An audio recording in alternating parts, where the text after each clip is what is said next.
Ang nakapagtataka, at yun na nga ang sinasabi ni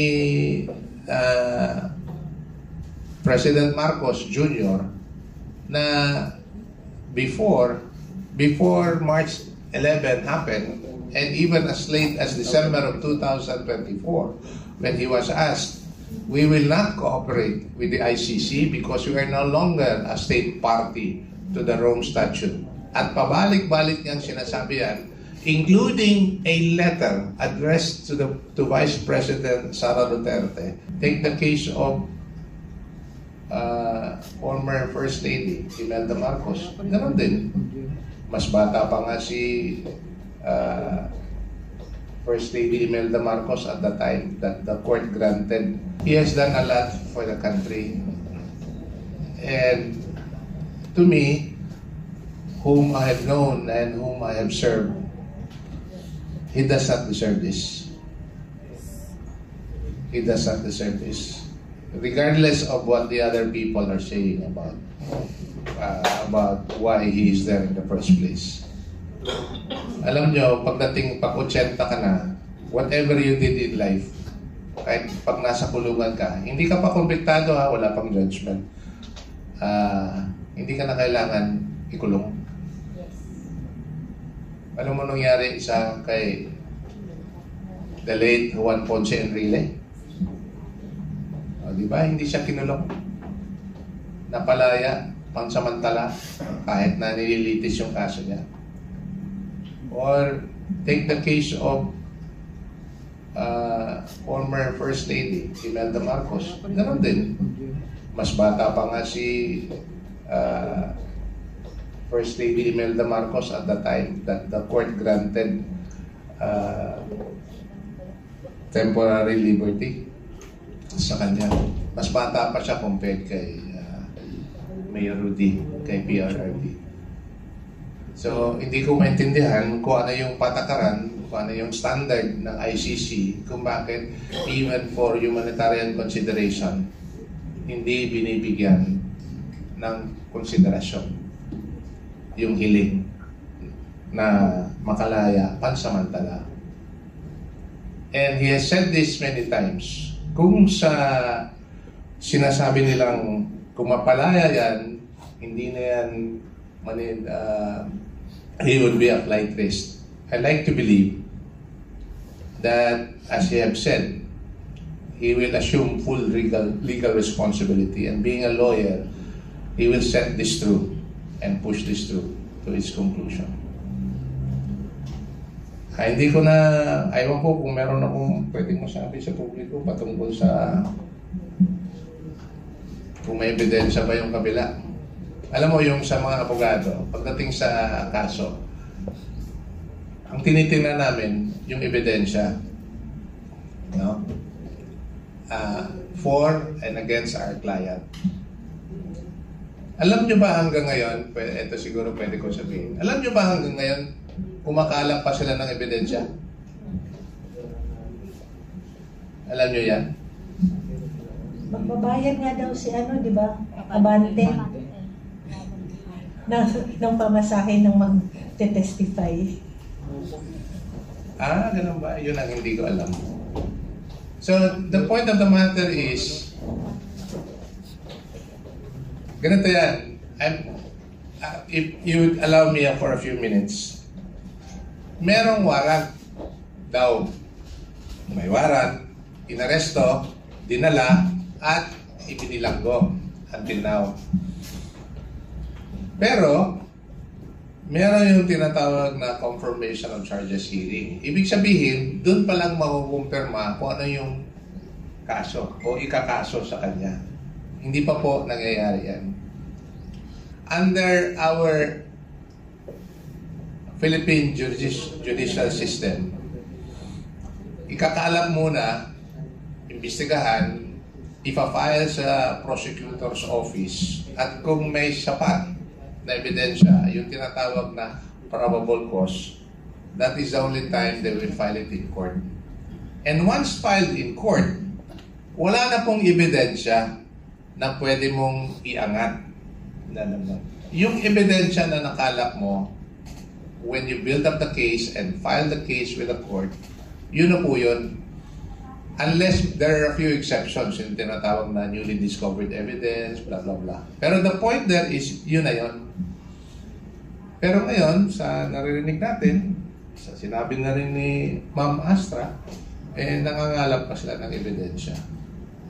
So, yun po ang masaklap dyan, pero I think that's how different, if I may say, how the ICC works in having to prosecute this kind of cases.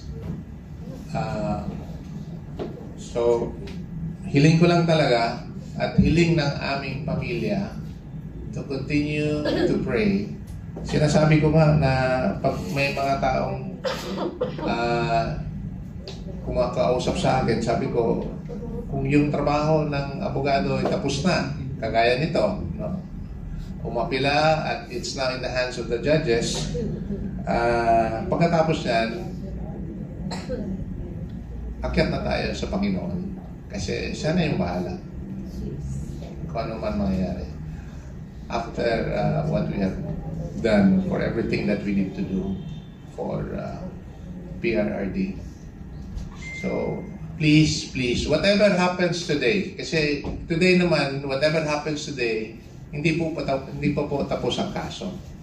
The issue is just as to whether, is just to answer the question as to whether PRRD would be granted interim release, yung pansamantalang paglaya, habang nililitis yung kaso.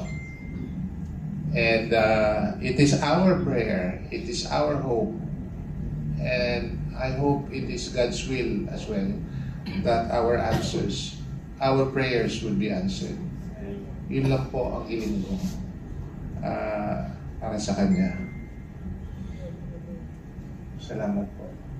I like to believe that there's still a lot of groundswell of support. And if you need data, I just read or watched a news today that PRRD, who is no longer in government, enjoys a much higher rating than BBM and VP Sara. Have you seen that news? If I'm not mistaken, si BBM has a trust rating of 32%. Si VP Sara, 50%. Si PRRD, 65%. Paano nangyari yan? Wala na siya sa pwesto. At hindi na siya makapaggawa yung gusto niyang gawin para sa bayan. And yet, yung trust rating niya, sobrang taas pa rin. Hanggang ngayon. I think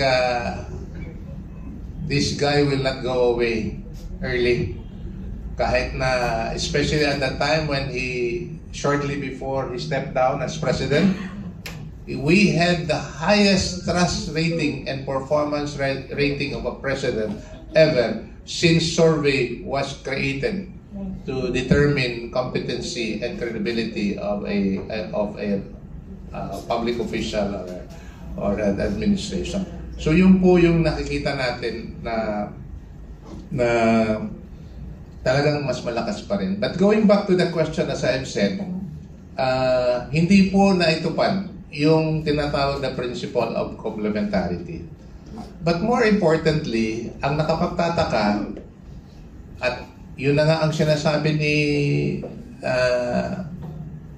President Marcos Jr. na before March 11 happened, and even as late as December of 2024, when he was asked, we will not cooperate with the ICC because we are no longer a state party to the Rome Statute. At pabalik-balik niyang sinasabi yan, including a letter addressed to Vice President Sara Duterte, dated December 2023, that the government will not assist in any shape or form in the implementation of any warrant or even in the conduct of an investigation within the country. Pero ano nangyari? despite that legal premise, one, that the Philippines is no longer a state party. Second, the principle of complementarity was not complied. Itinuloy pa rin ang plano na arestuhin na walang base at dinampot at dinala sa Hague. Yun po yung opinion ko dun sa nangyari sa kanya ngayon. Maraming salamat. Oo. Yes po. Pwede daw mag-question. Sir, what are you expecting today and ano po ang magiging ng PDP, whatever ang magiging decision? As I have said earlier,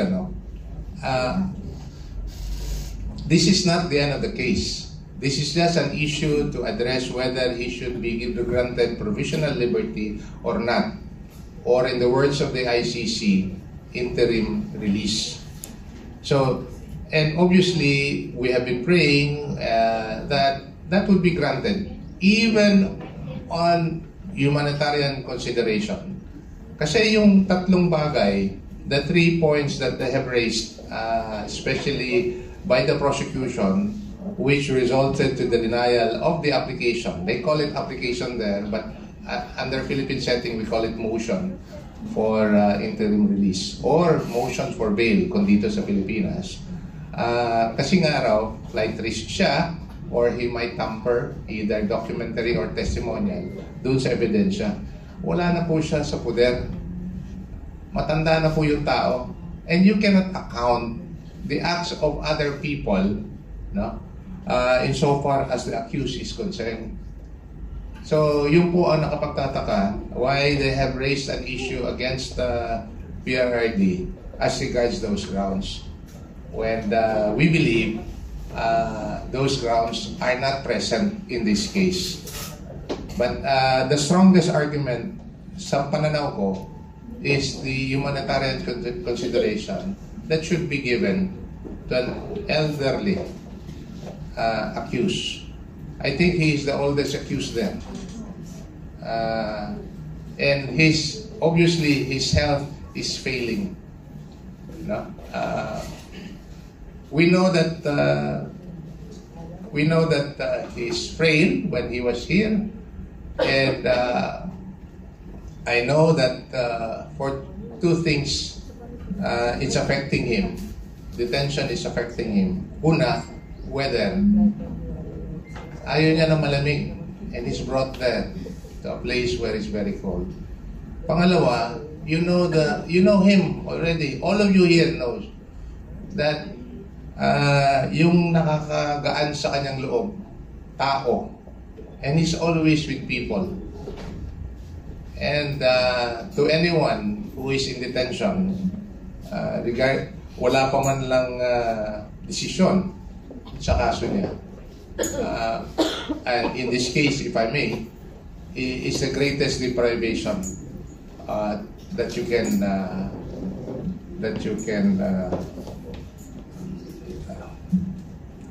ma'am. Whatever the decision is po, ano po ang stand ng PDP and the supporters? We will well, obviously, if it is granted, we would certainly be very happy on that, and we will make arrangement. Obviously, hindi po kami ang magdidesisyon dyan, no? First and foremost, the family is going to make that decision on how the arrangement will be made. But it is not to say, however, na sila lang. Kasi I understand if it would be granted, there will be certain conditions imposed by the court.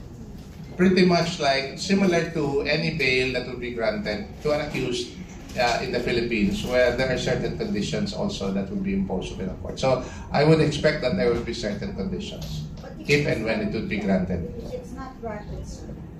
Tuloy ang laban hanggang sa dulo.